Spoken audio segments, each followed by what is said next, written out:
நம்ம ஏற்கனவே முன்னதாக ஒரு வீடியோ போட்டிருக்கோம். சிஜேபி அப்படியே பற்றி நம்ம போட்டிருக்கோம். அது என்ன வீடியோ அப்படின்றத நீங்கள் எல்லாம் பார்த்துருப்பீங்கன்னு நம்புகிறேன். பிஜேபி அப்படின்ற ஒரு கட்சியை எதிர்த்து 10 கட்சிகள், அதாவது 10 இயக்கங்கள் உருவாகும் அப்படின்னு நம்ம சொல்லியிருக்கோம். எப்படி உருவாகும் அப்படின்னா, அந்த கிளாக் வைஸ் டைரக்ஷனில் பார்த்தீங்கன்னா ஸ்ட்ரைட் அந்த 11:25, 10:20, 8:10, 9:15 அப்படின்ற மாதிரி ஒரு 10 கட்சிகள் உருவாகும், 10 இயக்கங்கள் உருவாகும் நம்ம சொல்லியிருக்கோம். தமிழ்நாட்டில் பார்த்தீங்கன்னா 4, அதாவது சதுரம் அப்படின்னு போடுற மாதிரி ஒரு 4 கட்சிகள், 4 இயக்கங்கள் உருவாகும். அதாவது அதிமுக, திமுக, விசிக அப்படின்னு பழைய கட்சிகள் எல்லாம் அப்படியே போயிடும். நினைவுகள் அப்படின்ற மாதிரி பழைய கட்சிகள் அப்படியே போயிடும். இப்போ புதுசாக ஃபார்ம் பண்ணக்கூடிய விஷயங்கள் அப்படின்னு சொல்லும்போது இப்போ தாவக அப்படின்றது ஒரு விஷயம் நடக்குது. அடுத்து இப்போ நிறைய விஷயங்கள் மாறிக்கிட்டே வருது. இதை தமிழ்நாட்டை பொறுத்தளவுக்கு ஒரு 4 கட்சிகளாக இருக்கும். அதில் 3 கட்சி அப்படின்றது நல்ல ஒரு இயக்கமாக, நல்ல ஒரு கட்சியாக இருக்கும். ஆனால் அதுவும் அது வேறு மாதிரி இருக்கும். இது வந்து நார்த்தில் பார்த்தீங்கன்னா இந்த சிஜேபி மாதிரி இப்போ இன்னொன்று வந்துருச்சு, E20 சம்திங் ஜனதா பார்ட்டி அப்படின்னு ஏதோ இது வருது.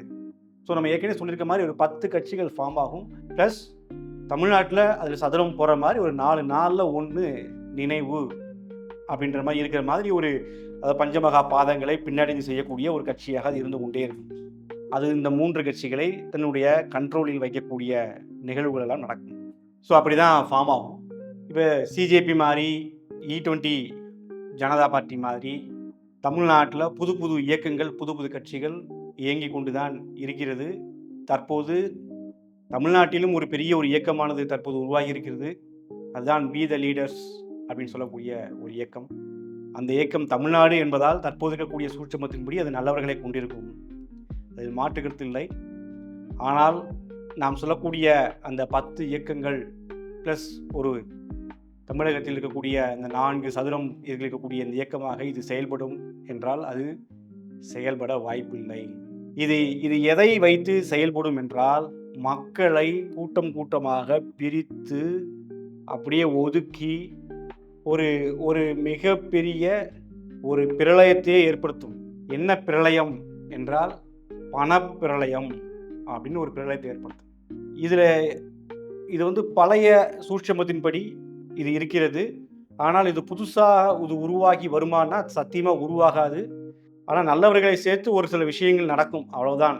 மற்றபடி வேறொன்றும் அது வெற்றி பெற இயலுமா என்றால் வெற்றி பெற இயலாது. காரணம், அந்த 3ம் வேறு ஒரு நினைவு அப்படின்ற சொல்லக்கூடிய ஒரு சின்ன ஒரு ஒரு இயக்கத்தின் மூலமாக அது கட்டுப்படுத்தப்படும்.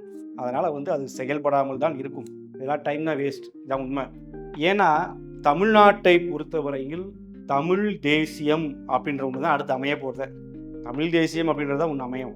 தமிழ் தேசியம் எங்கிருந்து ஆரம்பித்து எங்கு வரை இருக்கிறது அப்படின்னு நான் தெளிவாக ஒரு அடுத்த வீடியோ போடுறேன்.